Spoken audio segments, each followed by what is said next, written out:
नमस्कार दोस्तों, आज हम अपनी इस वीडियो में कुछ इंपॉर्टेंट क्वेश्चन डिस्कस करेंगे जनरल नॉलेज या फिर जनरल स्टडीज के ऊपर। तो आप सबको पता ही है, हमने 3000 क्वेश्चंस की एक सीरीज स्टार्ट करी थी जिसका 35 पार्ट आज हम इस वीडियो में डिस्कस करेंगे। अगर आपने पहले के पार्ट मिस कर दिए हैं तो उनका लिंक आपको डिस्क्रिप्शन में मिल जाएगा, आप वहां पे जाके पहले के पार्ट्स देख सकते हैं। और अगर आपको हमारी वीडियो पसंद आए तो वीडियो को लाइक करें, और अगर आपने अभी तक चैनल को सब्सक्राइब नहीं किया है तो आप हमारे चैनल को सब्सक्राइब कर लें। तो चलिए स्टार्ट कर लेते हैं हमारी वीडियो। देखते हैं पहला क्वेश्चन क्या है। तो हमारा पहला क्वेश्चन है, in Mohenjodaro the largest building is. तो मोहनजोदारो में जो सबसे बड़ी बिल्डिंग थी, लार्जेस्ट बिल्डिंग जो थी वो कौन सी थी? तो हमारा आंसर हो जाएगा ग्रेनरी। तो ग्रेनरी जो थी ये सबसे बड़ी बिल्डिंग थी, लार्जेस्ट बिल्डिंग थी मोहनजोदारो की। तो ये जो क्वेश्चन होता है ये काफी बार एग्जाम्स में पूछा जाता है। अब जैसे और जो बाकी के ऑप्शंस दिए गए हैं हमें, जैसे कि वेल एंड बाथिंग प्लेटफॉर्म जो है ये कहाँ पे था, तो ये भी था मोहनजोदारो में, ये भी पूछा जाता है। दी पिलर्ड हॉल जो था ये कहाँ पे लोकेटेड था, तो ये भी था मोहनजोदारो में। तो इस टाइप के क्वेश्चंस भी पूछे जाते हैं कि ये जो जगह है, ये जो चीज थी ये कहाँ पे लोकेटेड है, कौन सी साइट में थी। तो आपका आंसर हो जाएगा Mohenjodaro. Kurukshetra is a holy place situated in which of these state. तो कुरुक्षेत्र जो है ये कहाँ पे सिचुएटेड है, कौन सी स्टेट में है? तो हमारा आंसर हो जाएगा हरियाणा। तो हरियाणा जो स्टेट है वहां पे सिचुएटेड है कुरुक्षेत्र। कुरुक्षेत्र जो है ये वही जगह है जहां पे महाभारत की लड़ाई लड़ी गई थी, जिसको कि धर्म क्षेत्र के नाम से भी जाना जाता है। तो आपको ये भी याद रखना है कि कुरुक्षेत्र को ही धर्म क्षेत्र बोलते हैं। और धर्म क्षेत्र भी कहां पे हो गया, तो ये हो गया हरियाणा स्टेट में। Which among these is known as suicide bag of cell?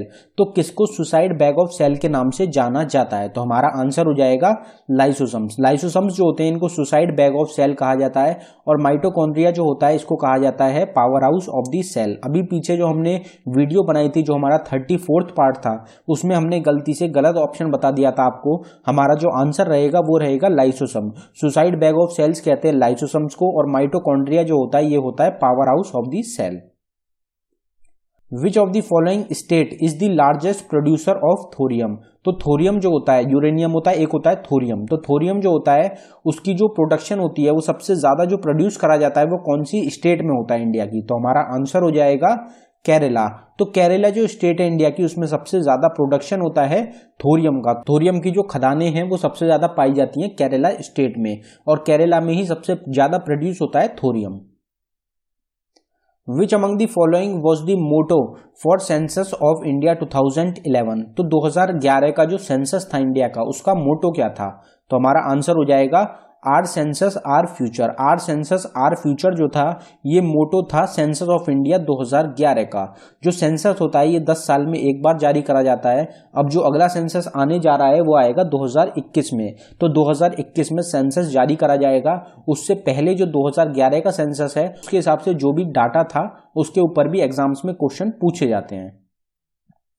Who is the author of the book titled India divided? तो इसका आंसर ज्यादातर आपको पता ही होगा, काफी बार हम अपने चैनल पे आपको बता चुके हैं कि इंडिया डिवाइडेड जो बुक है ये किसके द्वारा लिखी गई थी। अब बुक्स जो होता है सबसे इंपॉर्टेंट टॉपिक रहता है, किसी भी एग्जाम की आप तैयारी कर रहे हो बुक्स के ऊपर जरूर क्वेश्चन पूछे जाते हैं। तो इंडिया डिवाइडेड जो बुक है ये किसके द्वारा लिखी गई थी? तो हमारा आंसर हो जाएगा डॉक्टर राजेंद्र प्रसाद। तो डॉक्टर राजेंद्र प्रसाद जो थे ये भारत के पहले प्रेसिडेंट थे। फर्स्ट प्रेसिडेंट कौन थे हिंदुस्तान के? तो वो रहेंगे डॉक्टर राजेंद्र प्रसाद। इनके द्वारा बुक लिखी गई थी जिसका टाइटल रहेगा India divided. Who was the founder of Aligarh Muslim university? तो अलीगढ़ मुस्लिम यूनिवर्सिटी जो है ये किसके द्वारा फाउंड करी गई थी? तो हमारा आंसर हो जाएगा सर सैयद अहमद खान। सर सैयद अहमद खान जो थे इनके द्वारा फाउंड करा गया था, इस्टेब्लिश करी गई थी अलीगढ़ मुस्लिम यूनिवर्सिटी। तो ये जो यूनिवर्सिटीज होती हैं इनके ऊपर अक्सर एग्जाम में क्वेश्चन पूछे जाते हैं, सबसे इंपॉर्टेंट रहती हैं, और ये कहाँ पे लोकेटेड हैं ये भी एग्जाम में आते हैं। तो अलीगढ़ मुस्लिम यूनिवर्सिटी जो है ये फाउंड करी गई थी सर सैयद अहमद खान के द्वारा। Brihadeshwar temple of Thanjavur was built by? तो बृहदेश्वर टेम्पल जो है ये किसके द्वारा बनवाया गया था, जो कि लोकेटेड है तंजावुर। तंजावुर जो जगह है ये कहाँ पे लोकेटेड है? तो ये हम पहले भी डिस्कस कर चुके हैं। ये जगह लोकेटेड है तमिलनाडु स्टेट में। तमिलनाडु में एक जगह है तंजावुर जहाँ पे लोकेटेड है बृहदेश्वर टेम्पल। बहुत ही इंपॉर्टेंट टेम्पल रहता है आपके एग्जाम्स के लिए। तो ये किसके द्वारा बनवाया गया था? तो हमारा आंसर हो जाएगा राजा राजा चोलावन। राजा राजा चोलावन जो है इनके द्वारा बनवाया गया था बृहदेश्वर टेम्पल, जो कि लोकेटेड है तमिलनाडु स्टेट में। Which of the following country is known as gift of Nile, कौन सी कंट्री को गिफ्ट ऑफ नाइल कहा जाता है? तो हमारा आंसर हो जाएगा इजिप्ट। तो इजिप्ट जो कंट्री है इसको गिफ्ट ऑफ नाइल के नाम से भी जाना जाता है। ये जो निकनेम्स होते हैं ये भी इंपॉर्टेंट रहते हैं, जो कंट्रीज होती हैं, जो सिटीज होती हैं, उनके निकनेम्स अक्सर एग्जाम में पूछे जाते हैं, जिसकी सेपरेट वीडियो हम पहले ही अपने चैनल पर डिस्कस कर चुके हैं। अगर आपने वो अभी तक वीडियो नहीं देखी है तो आप उसको देख सकते हैं, जिसमें सारे आपको निकनेम्स जो होंगे वो बताए गए हैं। अगला क्वेश्चन देखते हैं हमारा, scurvy is caused by the deficiency of which vitamin, तो स्कर्वी जो डिसीज होती है ये कौन से विटामिन की कमी की वजह से होती है? तो हमारा आंसर हो जाएगा विटामिन सी। विटामिन सी की कमी की वजह से होती है स्कर्वी की बीमारी। जितने भी विटामिन होते हैं सबकी डेफिशिएंसी जो होती है सबसे इंपॉर्टेंट रहती है, और साथ ही साथ जो इनका साइंटिफिक नेम होता है ये तो अक्सर एग्जाम में पूछा ही जाता है। तो ये दोनों चीज जो होती है सबसे इंपॉर्टेंट रहती है विटामिन के बारे में, तो इन दोनों के बारे में आपको सारे क्वेश्चंस पता होने चाहिए। अगला क्वेश्चन देखते हैं हमारा, the battle of Ghaghra was fought in which of the following year, तो बैटल ऑफ घाघरा जो लड़ी गई थी ये कौन से साल में लड़ी गई थी? तो हमारा आंसर हो जाएगा 1529 में लड़ी गई थी बैटल ऑफ घाघरा। किस किस के बीच में? तो बाबर और लोधी। तो बाबर और अफगानी लोधी जो थे उनके द्वारा भी उनके बीच में लड़ा गया था battle of Ghaghra. Battle of Ghaghra जो है ये लड़ा गया था 1529 में, 1529 में। किसने जीता था? तो ये जीता गया था बाबर के द्वारा। तो आपको ये याद रखना है कि बैटल ऑफ घाघरा जो है ये कहाँ लड़ी गई थी, किस किस के बीच में लड़ी गई थी और किसने जीती थी। ये तीन चीज होती हैं जो कि बैटल से इंपॉर्टेंट रहती हैं और एग्जाम्स में पूछी जाती हैं। Which of the following is not present in human cell, तो ह्यूमन सेल जो होता है, हमारा जो सेल होता है उसमें से इनमें कौन सा पार्ट होता है जो कि प्रेजेंट नहीं होता? तो हमारा आंसर हो जाएगा सेल वॉल। सेल वॉल जो होती है ये प्रेजेंट नहीं होती है ह्यूमन सेल में। ये किस में प्रेजेंट होती है? तो जो प्लांट सेल होता है उसमें प्रेजेंट होती है सेल वॉल, लेकिन ह्यूमन सेल में नहीं होती। साइटोप्लाज्म जो होता है ये प्रेजेंट होता है, सेंट्रोजोम भी होता है और सेल मेम्ब्रेन भी होती है। ये तीनों चीज जो होती हैं ये प्रेजेंट होती है ह्यूमन सेल्स में, लेकिन जो सेल वॉल होती है वो प्रेजेंट होती है प्लांट सेल में। तो ये आपको याद रखना है। Sushma Swaraj passed away, she was the first women CM of, तो सुषमा स्वराज जो थी, जो कि जिनका हाल ही में निधन हो चुका है, तो ये जो है ये कौन सी स्टेट या फिर यूनियन टेरिटरी की पहली चीफ मिनिस्टर थी, महिला चीफ मिनिस्टर थी?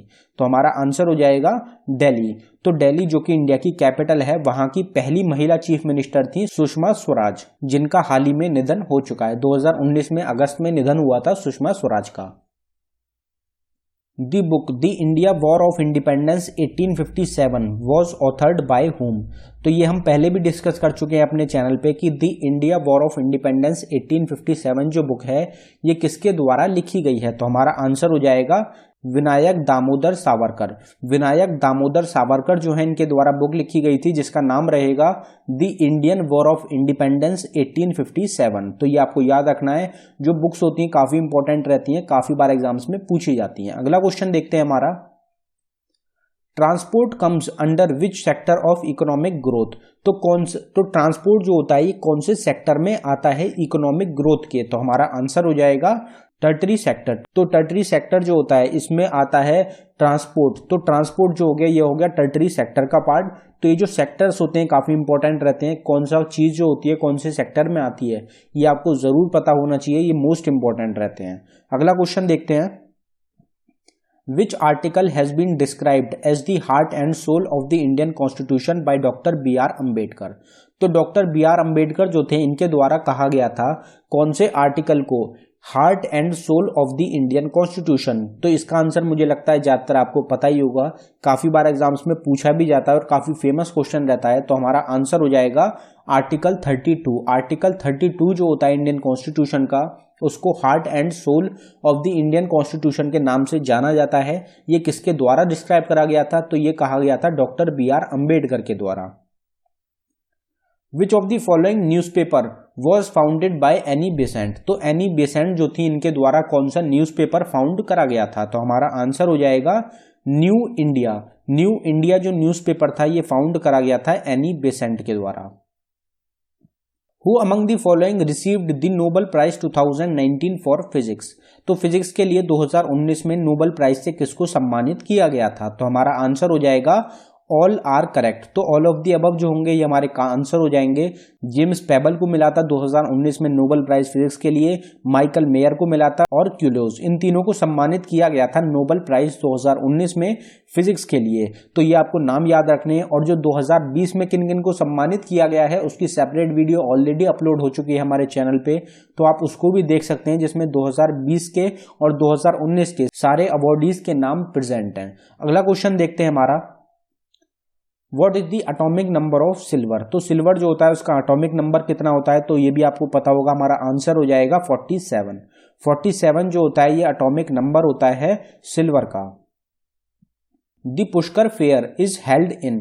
तो पुष्कर फेयर जो लगाया जाता है हर साल, ये कहाँ पे लगाया जाता है, तो हमारा आंसर हो जाएगा अजमेर। तो अजमेर जो जगह है राजस्थान में, वहां पे लगाया जाता है पुष्कर फेयर। पुष्कर लेक भी इंपॉर्टेंट रहता है, जो कि हमने पीछे डिस्कस करा था। तो पुष्कर लेक जो है ये कहाँ पे लोकेटेड है, तो 2 पुष्कर लेक है हिंदुस्तान में, एक है हिमाचल प्रदेश में और दूसरा है राजस्थान में। तो दोनों स्टेट्स में अलग अलग लेक हैं जो कि रहेंगे पुष्कर लेक के नाम से, तो ये आपको याद रखना है। The study of fungi is known as. तो फंगी जो होती है उसकी स्टडी को क्या कहा जाता है, तो हमारा आंसर हो जाएगा माइकोलॉजी। माइकोलॉजी जो होती है ये होती है स्टडी ऑफ फंगी।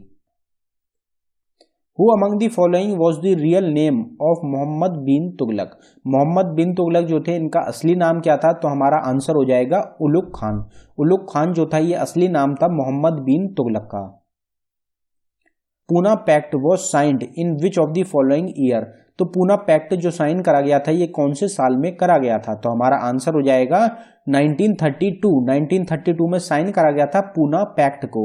तो ये आपको ईयर जरूर याद रखने हैं। जो भी पैक्ट साइन करे गए हैं इनके जो ईयर रहते हैं सबसे इंपॉर्टेंट रहते हैं, अक्सर एग्जाम में पूछ लिए जाते हैं। Onam is a traditional festival celebrated in. तो ओनम फेस्टिवल जो होता है ये इंडिया का काफी फेमस फेस्टिवल होता है। तो ये जो होता है ये कौन सी स्टेट में सेलिब्रेट करा जाता है, तो हमारा आंसर हो जाएगा केरला। तो केरला जो स्टेट है इंडिया की, वहां पे सेलिब्रेट करा जाता है ओनम फेस्टिवल को। काफी फेमस फेस्टिवल है, जरूर याद रखना है आपको। Where is the Rajiv Gandhi international airport situated. तो राजीव गांधी इंटरनेशनल एयरपोर्ट जो है ये कहां पे सिचुएटेड है, कहां पे है, तो हमारा आंसर हो जाएगा हैदराबाद। तो हैदराबाद में लोकेटेड है Rajiv Gandhi international airport.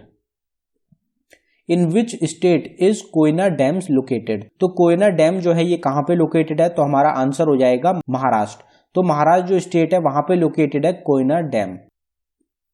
The third Buddhist council was held in which of the following year. तो जितनी भी बुद्धिस्ट काउंसिल हेल्ड हुई हैं उनके ईयर आपको याद रखने हैं। तीसरी बुद्धिस्ट काउंसिल जो हुई थी ये कहां पे हुई थी, तो हमारा आंसर हो जाएगा 250 BC। तो 250 BC में हुई थी तीसरी Buddhist council.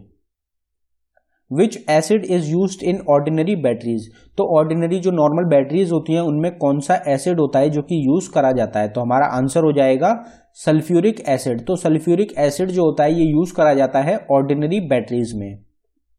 Which among the following is an exocrine gland in the human body.